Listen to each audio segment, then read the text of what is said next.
जी। हाल में ही हुए world transplant खेलों में हमने भारत की ओर से प्रतिनिधित्व किया और विभिन्न खेलों में पदक अर्जित किए। महाराज जी, अगर कोई व्यक्ति चिकित्सीय रूप से मृत घोषित हो जाता है तो क्या उसके अंगों को किसी जरूरतमंद मरीज को दान देना धर्म के अनुसार उचित है? महाराज जी, ये प्रश्न कह रहे हैं कि मतलब मतलब कोई डेड हो गया महाराज जी, मर मर गया, गया। हाँ, उसको मतलब डॉक्टर्स ने बोल दिया कि डेड हो गया है, तो हाँ क्या अभी उसके जो अंग हैं, जो स्वस्थ हाँ। अंग हैं, किसी दूसरे अच्छा को है दान दे किसी के सकते हैं? काम में आ जाए। शास्त्र अब तो सम्मत है क्या? जलाया जाएगा या तो नष्ट किया जाएगा। अगर उसके अंग किसी के कार्य में आ जाते हैं तो बहुत अच्छी बात है। वो तो मृत ही हो गया। अब उसको कोई उन अंगों की जरूरत है नहीं। वो तो शरीर को छोड़ करके अन्य योनियों में जाएगा। अगर उस शरीर का किसी भी जीव के काम आ जाता है तो बहुत अच्छी बात है। उसमें तो ना तो उसका अहित है ना अधर्म है। हाँ, अगर उसने पहले घोषित कर दिया है कि मेरे शरीर को दाह संस्कार या भूमि में दबा दिया जाए, मेरे अंग प्रत्यंगों, वो बात अलग है। लेकिन अगर उसका भी एक्सीडेंट होता है तो उसकी ये बात नहीं मानी जाएगी। उसका पोस्टमार्टम होगा, नहीं होगा ना सरकारी। तो अगर हमारे शरीर छूटने के बाद कोई प्रयोग कर ले तो बहुत अच्छी बात है। ये तो वंदनीय बात है। जला ही तो दिया जाएगा, गाड़ दिया जाएगा। इसका फिर क्या अधिकार? अगर किसी का जीवन बच जाता है, ऐसा डॉक्टर कोई करते हैं तो भाई बहुत अच्छी बात है। वो अंग किसी और के काम में आ जाए, इसमें तो किसी तरह की हानि नहीं है। बहुत अच्छी बात है। हाँ हाँ, देखो, नाम जप करते रहना, कोई नशा मत करना। भगवान ने नया जीवन दिया, किडनी ट्रांसफर का मतलब एक नया जीवन। हाँ, हमारे देश के काम आओ, हमारे समाज के काम आओ, और खुद सुखी रहो, स्वस्थ रहो। नाम जप करो, डॉक्टर के अनुसार जो उचित भोजन है वो भोजन पाओ। तो आप देखोगे आपको अध्यात्म बल मिलेगा ना। तो किडनी के बल से, गुर्दे के बल से ज्यादा कई गुना बढ़ करके है प्रसन्नता का बल, और वो अध्यात्म से मिलता है। नाम जप, कर तुम अकर तुम अन्यथा कर तुम, सर्व समर्थ नाम है। नाम जपते रहना। व्यसन मत करना, क्योंकि जैसे ऐसी हालत में व्यसन कोई डाल लोगे ना, खतरा है। और जितनी बन सके दूसरों की सेवा करो, और मनुष्य जीवन का लाभ ले लो भैया। मनुष्य जीवन का लाभ यही है कि हमारे मालिक हम पर प्रसन्न हो जाए, प्रभु हम पर प्रसन्न हो जाए। ये तो सब शरीर, पद, ये तो सब 4 दिन की चांदनी है। आज है कल नहीं रहेगा। पर हम जो कर रहे हैं ये हमारे साथ जाएगा। अच्छे कर्म, समाज सेवा, देश सेवा, भजन, दूसरों को सुख पहुंचाना। डॉक्टर योगेश जी, जी कोटि कोटि प्रणाम गुरु जी। जी। अध्यात्म के मार्ग पर चलते समय भय लगता है, जब बड़े बड़े किसको? ऋषि मुनि। किसको? नहीं, किसको? आप पहले, चूंकि अध्यात्म शब्द बोलो, किसको भय लगता है? मन। हाँ, आप तो छाती पे हाथ रख रहे थे, इसलिए हम आपको सावधान करते कि आपको नहीं, आपके मन को। अब बात पूरी हो जाएगी। अगर आप अपने पे स्वीकार करेंगे तो फिर उत्तर सही नहीं हो पाएगा। आप पहले स्वीकार करें, ये जो भय है, हर्ष है, आकर्षण है, शोक है, दुख है, सुख है, ये आप में नहीं है, अंतःकरण में, मन पे है। मन को आपने मैं मान लिया है, इसीलिए आपका जन्म मरण होता है। आप अजन्मा हैं, इसीलिए आपको दुख सुख होता है। आप निर्विकार हैं। आप परम सुख सिंधु के परम सुख राशि अंश हैं।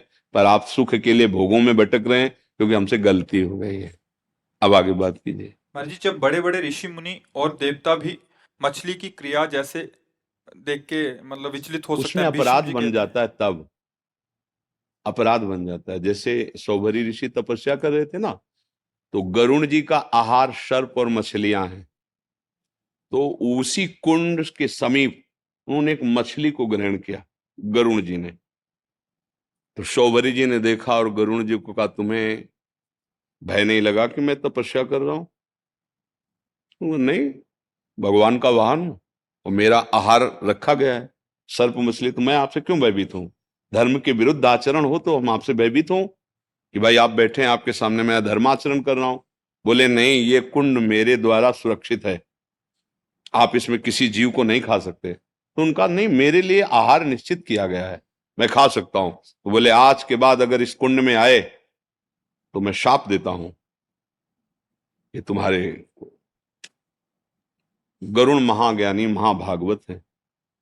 गरुण जी इसीलिए उस कुंड के समीप नहीं आते थे तभी वो सुरक्षित, यहाँ काली जो कालिया सर्प था इसीलिए सुरक्षित था। सौबरी जी के सांप के कारण वो इधर नहीं आ सकते थे, नहीं तो गरुड़ जी का आहार निश्चित हुआ था, कालिया भाग के आके छुप गया था। ये अपराध बना। महाभागवत परम ज्ञानी भगवान के वाहन गरुड़ जी को शाप दिया, किस लिए? क्योंकि मछली खाई थी। तो भ्रष्ट कहां से हुए? उसी मछली ने भ्रष्ट कर दिया। मछली में कौन से ऐसे अंग हैं यौवन अवस्था के जिसे देख करके पुरुष कामी हो जाए? कोई अंग है क्या? मछली को देखकर किसी के अंदर काम आ सकता है क्या? लेकिन मछली की क्रीड़ा को देखकर सौभरी जी के अंदर काम आ गया। क्यों? क्योंकि मछली का ही पक्ष लेकर के गरुण जैसे महाभागवत का इन्होंने अपराध किया, शाप दिया कि अगर यहां आप आए तो आपका हित हो जाएगा, अमंगल हो जाएगा। तो उसी से अमंगल हो गया। उन्होंने विधान के अनुकूल महाभागवत परम ज्ञानी गरुण जी को शाप दे दिया कि आप यहां नहीं आ सकते। तो जिनके कारण उन्होंने विधान को शाप दिया, वही कारण उनके विधान को परिवर्तित कर दिया और 50 ब्याह किए, वो मानधाता की 50। तो हमें डरना है कि हमसे गलती ना हो। हमें तो डरना कि कोई ऋषि आपको अहंकार है कि मैं जितेंद्रीय हूं, तो एक छोटे से पशु के मैथुन को देखकर आप भ्रष्ट हो जाएंगे। और आपको अगर दैन्यता है कि नाथ मेरे में सामर्थ्य नहीं, तो अप्सरा भी निकल जाएगी, आपका मन नहीं, क्योंकि प्रभु संभालने वाले हैं ना। अगर आपको अहंकार है तो आप गिरेंगे, और भगवत भरोसा है तो आप गिर ही नहीं सकते। करो सदा तिनके रखवारी जिम बालक। तो हम क्यों अहंकार करें? देखो तुम में क्या सामर्थ्य है। अगर असलियत में देखो तो हमें कोई सामर्थ्य नहीं। हम एक रोम को भी अपनी जगह नहीं पुनः लगा सकते। अगर रोम गिर रहा है तो रोम नहीं दोबारा वहां लगा सकते, नहीं तो हम जवान ही बने रहते, बुढ़ापा काहे को आता। लेकिन देखो परिवर्तन हो रहा है ना, मतलब मेरे बस में कुछ नहीं है। हम केवल कोरा अहंकार करते हैं। भगवान ने जितनी बुद्धि दी उतने आप बोल सकते हो, जितना बल दिया उतने आप कर सकते हो। दिया उनका है, मान अपना रहे हो। अगर उनका मानने लगोगे तो पापाचरण रुक जाएगा, अपना मानोगे तो पापाचरण में उतर जाओगे। तो ये तो डरने की बात ही नहीं कि अध्यात्म में बड़े बड़े ऋषि मुनि गिर जाते हैं। खिलाड़ी ही गिरता है, खिलाड़ी ही फिसलता है, और खिलाड़ी ही इनाम प्राप्त करता है। तो अगर ये डर जाए कि बड़े बड़े, तो फिर कैसे खेल होगा? नहीं नहीं। और बड़ी बात यह है कि जिनको है कि हम बड़े बड़े हैं, उन्हीं की जांच बड़ी गाड़ियों की चुंगी होती है। पैदल चलने वाले की चुंगी थोड़ी होती। निकल जाओ भैया, साइकिल से निकल जाओ।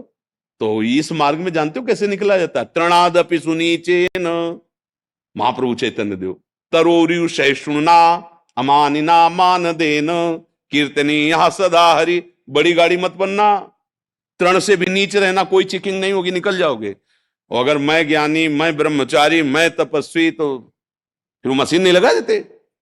बोले चू चू करे कुछ है, बोले क्या है, बोले अहंकार है। तो बोले अब तो तुम्हारी चेकिंग होगी, पास करके दिखाओ। अब तो वहां फेल हो जाते हैं बड़े बड़े, छोटे नहीं होते, बड़े बड़े फेल होते हैं। बड़े बनो मती, तृणादपि सुनीचेन। भगवान कह रहे, महाप्रभु भगवान है, कह रहे तृणादपि, अपने को दैन्य भाव से देखो, माया से पार हो जाओ, कहीं कोई परेशानी नहीं। और तैरने की कोशिश की तो ऐसे ऐसे मछली, ऐसे ऐसे ग्राह है कि पूरा लीन जाएंगे, चबाने की जरूरत नहीं। काम क्रोध लोभ मोह मद मत्सर, डरो मत, भगवान सहाय